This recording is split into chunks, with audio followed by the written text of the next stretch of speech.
Good morning friends, the Ashwini स्पेसमध्ये तुमचं स्वागत आहे. आज मी नेहमीप्रमाणे माझं रुटीन फॉलो केलं. त्याच्यानंतर मी ऑफिससाठी निघाले आणि मग ऑफिसवरनं घरी येताना मी मार्केटमधून मेथीची भाजी आणि फ्लॉवर घेऊन आले व आज मी तुमच्यासोबत भरलेली वांग्याची भाजी कशी करतात ती शेअर केलेली आहे. वांगी स्वच्छ धुवून घेतली आणि चिरून घेतली.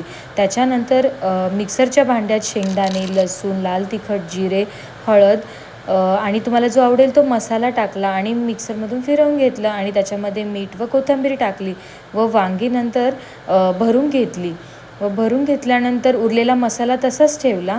मग मी कुकरमध्ये वांगी बनवणार आहे, त्यामुळे कुकरच्या भांड्यामध्ये तेल टाकलं व त्याच्यात जिरे टाकले व ही वांगी टाकली आणि त्याच्यानंतर ती छान फ्राय करून घेतली व फ्राय झाल्यानंतर उरलेला जो मसाला होता तो पण त्यात टाकला आणि त्याच्यामध्ये एक ग्लासभर पाणी टाकलं आणि मिक्स करून घेतलं व त्याच्यानंतर कुकरचं झाकण लावून 2 शिट्ट्या करून घेतल्या व त्याच्यानंतर लगेचच मी पापड भाजला व कुकरचं झाकण जेव्हा मी ओपन केलं तेव्हा ग्रेव्ही थोडी कमी झालेली होती. मग मी अजून थोडं पाणी ॲड केलं व ग्रेव्ही वाढवली व नंतर लगेचच जेवण सर्व केलं. थँक्यू.